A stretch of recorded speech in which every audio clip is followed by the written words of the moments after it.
Hello, you. Hi. Welcome to my cabin and welcome to Fearne Calloway's Fae Fantasy. All right, this is the coloring adventure. Choose your own path, color your own storybook. And yes, Jack is getting started chewing his bone because I'm talking to you. This always happens. Here is our first page. And remember when we did this one together and there were 3 choices? She could eat her breakfast of whiskey and milk. She could go ask where Mr. is, which we still don't know who he is, or she could go visit her taxidermied animals friends. And we decided that's what she would do. So all you voted on the YouTube page, YouTube upload. You voted on the Instagram page where I posted the graphic giving you the choices. And it was so close. It really was super close. But this is the page that won, visiting her taxidermied friends. So I'm starting this off with Inktense, and I'm using the paint palettes. I have Inktense in the pencils, the paint palettes, and a kind of a small set of the blocks. Those were all bought used. And then I'm also going to use some Derwent Metallic, which I have recently fallen back in love with. It's not the most pigmented metallic paint, but I have found that my first experience with it was kind of user error. It really needs more water than you think, and it needs to sit. The water needs to sit in it and really soak it in before using it. And then my beloved Gravy watercolors, which have better, actually, metallics in them. This is the 100 set. The first 50 is what you get in the 50 set. And then the next 50 is neons and pearls and metallics. So and they're very good. So if you want those, get the 100. If you don't need any more neons or metallics, just get the 50 set. But Gravy has extremely pigmented and wonderful paint. So I'm starting off with paint. Now, the first page I did with you guys, I did mostly just in acrylic. Here I wanted to try a different medium. I like trying different mediums with my books, and I wanted to see how well it would do with paint. I did get this. I played with the amount of water. Right here, I got a little too much water, so I was able to really spread that paint out. The paper was okay with it. It handled it. It didn't damage it or anything, but it didn't like it either. So a little less water would be a better idea. Nothing bled through. So I decided to move to Inktense. Actually, I think I just forgot to show you. This is Inktense that I'm using. And look, it could be I used paint first and then went to Inktense.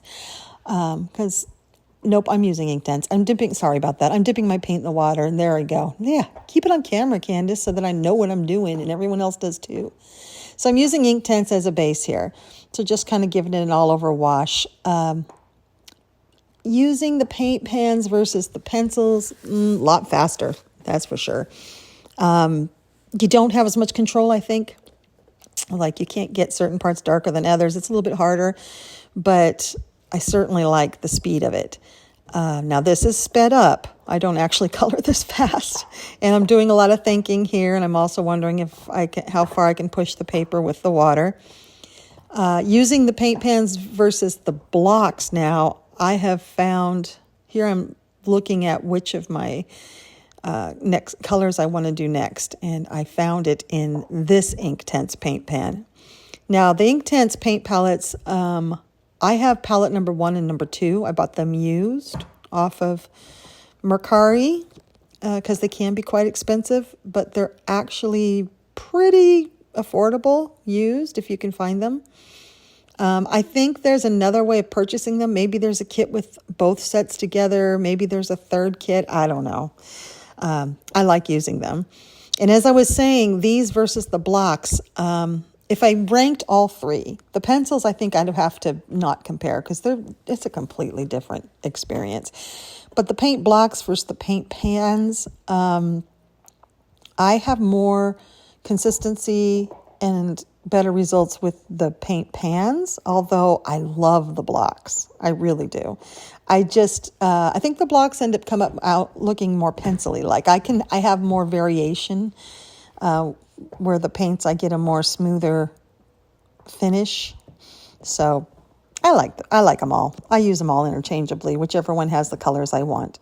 And I decided that the paint pans would be what I wanted to do for this earthy toned page. So that's what I'm doing here, is basing. I did kind of intend to go back in with pencils once they were dry, but I don't think I ever did. This coloring book is more like a journey, and it's fun, and I try to make it pretty and good, but I don't go for perfectionism, and I don't go for masterpieces here. In fact, I'm downright sloppy with my ink tints here and with the paints, but I do go in and clean it up with Language gel pens, which is one thing gel pens are great for, right? Is going over lines and straightening things up and cleaning things up. So this story, let's read what's happening here on page 4. Let me pull up my version. Okay. So we have decided that we're going to go find her taxidermied friends and play with them. And if you're watching the screen now, this is those gravy metallics. They're so good. I really do love the gravy paints. They're a fantastic budget paint if you're interested. Okay, so while I'm making his ears shiny, let's read what we're doing here. So Fearne decides to skip breakfast, and she wants to introduce herself to all the stuffed creatures who guard her room. Now, we did see them in the previous page. They were all over the room, but they looked like they were sleeping. She touches the ears of one peculiar-looking rabbit, and it twitches. Peepers, Peepers! Fearne and Peepers play and play until they fall onto the floor laughing. So this taxidermied rabbit is actually alive, and his name is Peepers, and he's their friend, and so they're playing on the floor. And then that creepy-looking witchy woman behind her is Nana Mori. So, I'm glad you found a friend, dearie, says Nana Mori as she looms over them. Play all you like today. Just remember, child, you're always safe here with me. Out there are strange things, tricksy things, fantastical weirdlings, and monstrous foes as ye have never seen before. And Fearne nods. However, if you're looking for friends, dear, you have many waiting for you. Friends? Why does that word make Fearne's chest ache? So now we have to decide, what is Fearne going to do? Obviously, she's lonely, but the outdoors is a little bit creepy. So does she stay inside the manor and play with Peepers? If she does, we're going to go to page 8. Or does she sneak out of the manor? And I'm not sure who she's sneaking from, because it sounds like Nana Mori is tempting her, but maybe she's sneaking because it's dangerous. I don't know. Does she sneak out of the manor in search of friends? And then we'll go to page 9. So below in the comments, let me know what your choice is. Do we stay inside the manor and play some more with Peepers? Or do we sneak outside in search of friends? I would say Peepers is her friend, but it seems like perhaps maybe she wants more friends, or maybe Peepers is a weird friend or an undead friend and she wants a live friend. I don't know. So, let me know in the comments below what it is you want Fearne to do. Stay inside and play with Peepers, or go out, sneak out into the great unknown and find friends. All right? Okay. I'm going to leave you with some music here for the rest of the coloring, and I'll be back in just a little bit.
All right, so that's the end of that. What do you think? It's crazy. It's messy. It's fun. It's me. So now we have to decide. Does Fearne stay inside and keep on playing with Peepers, her strange little pink and blue rabbit with eyeballs in his ears? Or does she venture the scary outdoors to go find new friends? Please do leave your comments below and let me know what you think she should do. I also will have the graphic for the vote posted on Instagram for folks who don't watch the video and just want to vote, or if you forgot to vote here. I will tell, please don't vote in both places, though. We want this to be fair. Or, Trump might declare a mistrial. And basically, I will tally both and let you know. Now, I will put the deadline in a pinned comment in the comment section so you know how long you have to get your vote in. And yeah, I really look forward to spending another evening with Fearne and with you. And I have enjoyed this series very much, and I'm glad that you are as well. So if I have received, you don't have to send me your completed pages, but a couple of you have, and it's been wonderful to see them. So if I have any of those, I will add them at the end of this video as well, so that you can see what your friends have done with these pages. And now Jack is walking circles around me, so I guess it's time to take him outside and go check on the chickens. Little Jet is outside in his playpen, and I'll bring them both back in, and then I am getting on the John Deere tractor and taking Jack, and we're going to drive next door down the trail to the farm to have some barbecue pork sandwiches because they've got a food truck there today. So that's my day, and I will see you back again for our next installment of Fearne Calloway.